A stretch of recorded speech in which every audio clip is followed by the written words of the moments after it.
안녕하세요. 국민특검 단장을 맡고 있는 김용호입니다.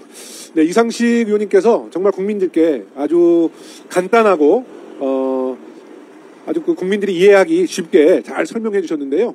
이상식 의원님께서 아마 경찰 고위직 출신이기 때문에 오늘의 그 국민 브리핑은 마치 경찰청에서 공식적인 수사 결과 브리핑을 한 것처럼 국민들께 많은 신뢰를 받을 것 같다는 생각을 하게 됐습니다. 오늘 6번째 국민특검 브리핑은 아마 우리 언론인분들, 시민 여러분들 아시겠지만 영화 신세계나 또 부당거래, 마치 그 한편의 느와르 영화, 아니 어떻게 보면 실제 영화보다 더 실감나는 나쁜 놈들의 이야기를 다룬 인천세관 마약 사건 수사 외압 의혹입니다.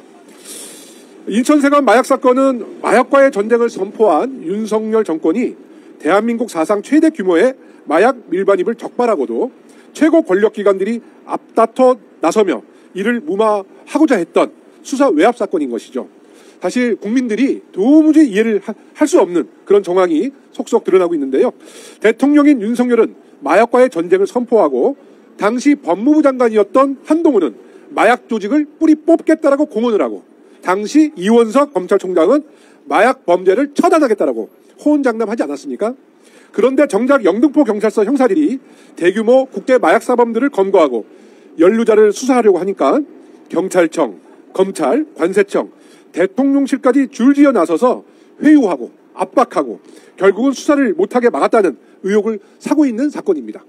심지어 포상을 받아 마땅한 수사팀장 백효룡 경정을 파출소로 좌천시켰습니다.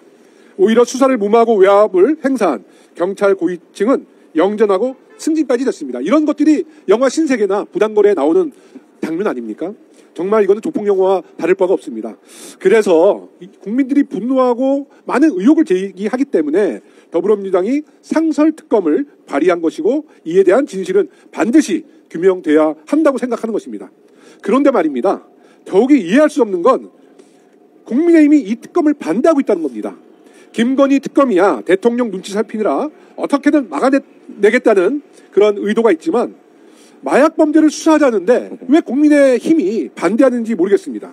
마약을 때려잡겠다고 하던 정부와 여당이 이 마약 사건만은 덮으려고 하는 숨은 의도를 우리는 밝혀내야 합니다. 진실이 밝혀지면 회복될 수 없는 정권의 치명타가 되기 때문에 진실을 은폐하라는 거 아니겠습니까? 마약 범죄 집단과 그 범죄를 비호하는 세력이 밀접하게 연관되어 있지 않다면 도무지 설명되지 않는 부분입니다. 어떻게 외국 마약 조직원이 4kg이나 되는 마약을 몸에 붙이고 아무런 제지도 없이 유유히 검색대를 통과할 수 있습니까?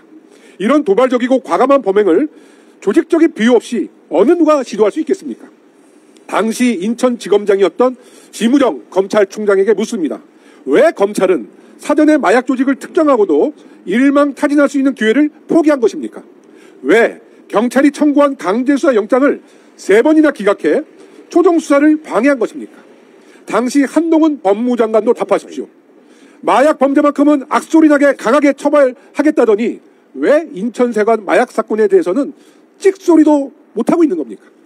대통령이 검찰총장 출신이라서 그래도 마약 범죄만큼은 소탕할 줄 알았더니 오히려 윤석열 일가 측근 중 마약 범죄를 비호하는 세력이 있다는 의혹이 있는 것입니다.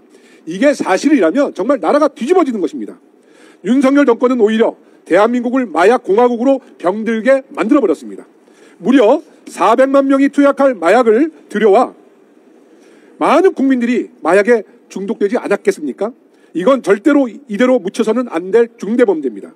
도대체 누굴 믿고 누구의 비호하에 이런 엄청난 범죄가 저질러진 것인지, 누구를 보호하기 위해 이토록 온몸으로 진실을 은폐하고 있는 것인지 우리 민주당이 반드시 특검을 통해 진실을 밝히고 국민 건강권을 지켜내겠습니다.